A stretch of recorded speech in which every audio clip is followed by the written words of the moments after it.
अद्वैतम परमार्थता। अतः पंचदशोध्याय भिन्न भिन्न सिद्धियों के नाम और लक्षण है। भगवान श्री कृष्ण कहते हैं, प्रिय उद्धव, सर्व साधक इंद्रिय प्राण और मन को अपने वश में करके अपना चित्त मुझ में लगाने लगता है, मेरी धारणा करने लगता है, तब उसके सामने बहुत सी सिद्धियां उपस्थित होती हैं। उद्धव जी ने कहा, अच्युत, कौन सी धारणा करने से किस प्रकार कौन सी सिद्धि प्राप्त होती हैं और उनकी संख्या कितनी है? आप ही योगियों को सिद्धियां देते हैं, अतः आप इनका वर्णन कीजिए। भगवान श्री कृष्ण ने कहा, प्रिय उद्धव, धारणा योग के पारगामी योगियों ने 18 प्रकार की सिद्धियां बतलाई हैं। उनमें 8 सिद्धियां तो प्रधान रूप से मुझ में ही रहती हैं और दूसरों में नहीं, और 10 सत्वगुण के विकास से भी मिल जाती हैं। उनमें 3 सिद्धियां तो शरीर की हैं, अनिमा, महिमा और लगिमा। इंद्रियों की एक सिद्धि में प्राप्ति, लौकिक और पारलौकिक पदार्थों का इच्छानुसार अनुभव करने वाली सिद्धि प्राकाम्य है। माया और उसके कार्यों को इच्छानुसार संचालित करना ईशिता नाम की सिद्धि है। विषयों में रहकर भी उनमें आसक्त न होना वशीता है, और जिस सुख की कामना करे उसकी सीमा तक पहुंच जाना कामावसायिता नाम की 8वीं सिद्धि है। ये 8 सिद्धियां मुझ में स्वभाव से ही रहती हैं और जिन्हें मैं देता हूँ उन्हीं को अंशतः प्राप्त होती हैं। इसके अतिरिक्त और भी कई सिद्धियां हैं।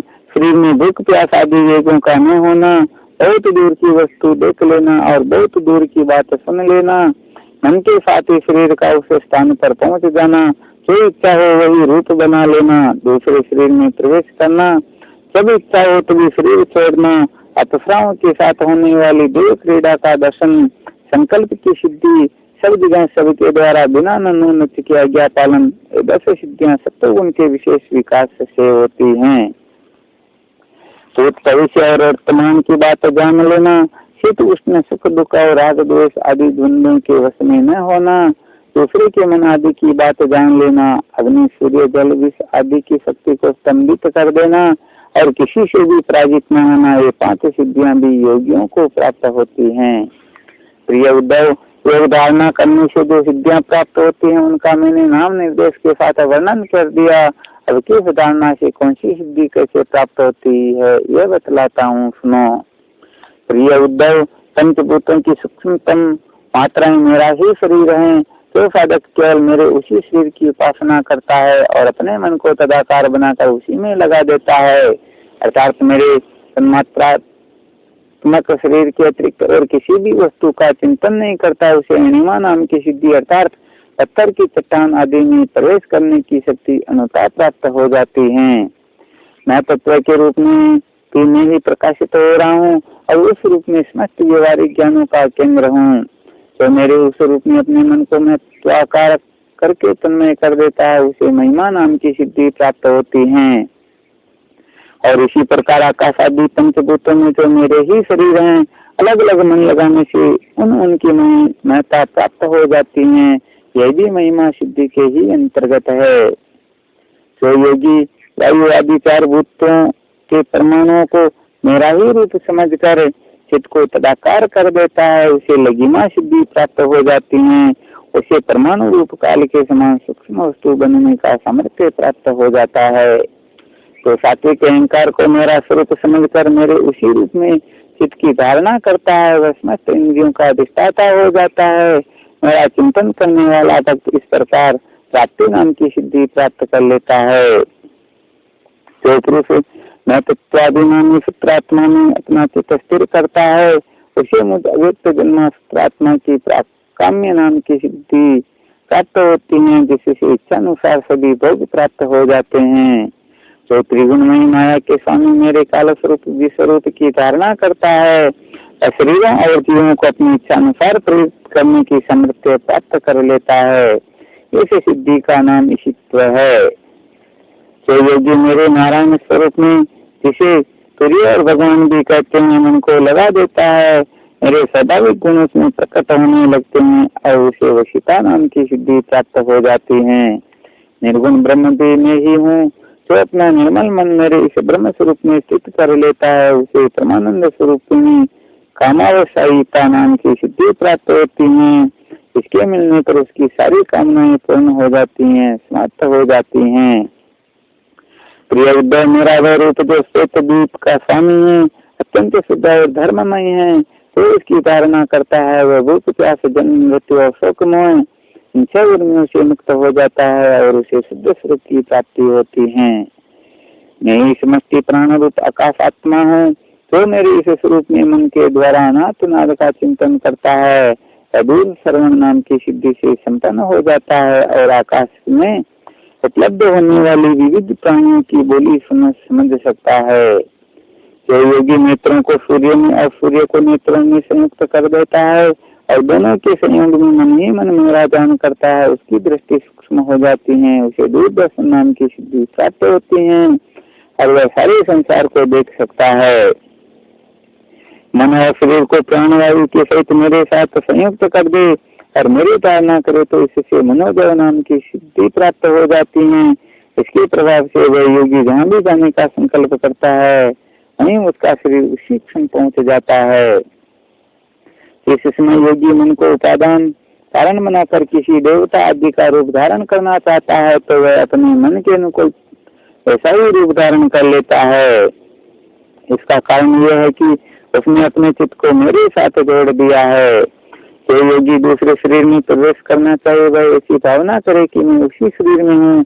ऐसा करने से उसका प्राण वायु रूप धारण कर लेता है और वह एक फूल से दूसरे फूल पर जाने वाले भौरे के समान अपना शरीर छोड़कर दूसरे शरीर में प्रवेश कर जाता है।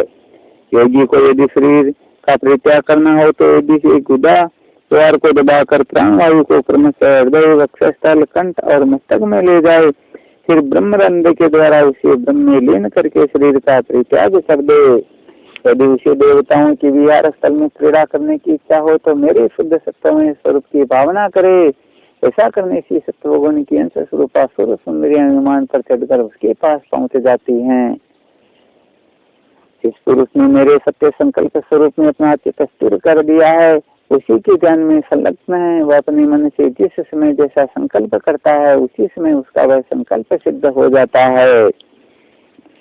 मैं ईशित्व और वशित्व इन दोनों सिद्धियों का स्वामी हूँ, इसलिए कभी कोई मेरी आज्ञा टाल नहीं सकता। जो मेरे उस स्वरूप का चिंतन करके उसी भाव से युक्त हो जाता है, मेरे समान उसकी आज्ञा को भी कोई टाल नहीं सकता।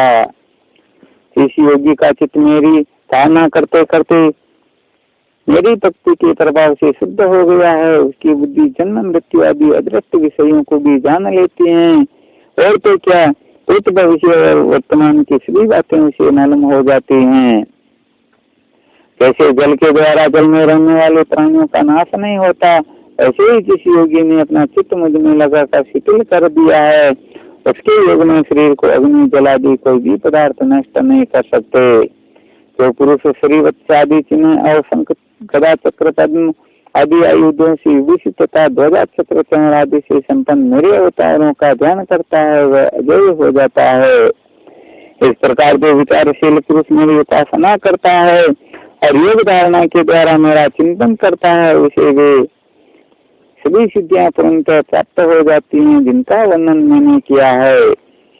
प्यारे उद्धव, जिसने अपने प्राण मन और इंद्रियों पर विजय प्राप्त कर लिए हैं, तो संयमी है और मेरे स्वरूप की धारणा कर रहा है, उसके लिए ऐसी कोई भी सिद्धि नहीं जो दुर्लभ हो, उसे तो सभी सिद्धियां प्राप्त ही हैं। परंतु श्रेष्ठ पुरुष कहते हैं कि जो लोग भक्ति योग अथवा ज्ञान योग आदि उत्तम योगों का अभ्यास कर रहे हैं, तो मुझसे एक हो रहे हैं, उनके लिए इन सिद्धियों का प्राप्त होना एक विघ्न ही है, क्योंकि इनके कारण व्यर्थ ही उनके समय का दुरुपयोग होता है। 33 जगत में जन्म औषधि तपस्या और मंत्र आदि के द्वारा जितनी सिद्धियां प्राप्त होती हैं, वे सभी योग के द्वारा मिल जाती हैं, परंतु योग की अंतिम सीमा मेरे सारूप्यशाली की आदि की प्राप्ति बिना मुझ में चित्त लगाए किसी भी साधन से नहीं प्राप्त हो सकती। ब्रह्मवादियों ने ऐसे साधन बतलाए हैं, योग सांख्य और धर्म आदि, उनका समस्त सिद्धियों का एकमात्र मैं ही हेतु स्वामी और प्रभु हूँ। जैसे स्थूल पंचभूतों में बाहिर भीतर सर्वत्र सूक्ष्म पंचमहाभूत ही हैं, सूक्ष्म भूतों के अतिरिक्त स्थूल भूतों की कोई सत्ता ही नहीं है। वैसे ही मैं समस्त प्राणियों के भीतर दृष्टा रूप से और बाहर दृश्य रूप से स्थित हूँ। मुझ में बाहर भीतर का भेद भी नहीं है, क्योंकि मैं निरावरण एक द्वितीय आत्मा हूँ। 36 इति श्रीमद्भागवते महापुराणे पारमहंस्यां संहितायां एकादश स्कंदे 15 अध्याय।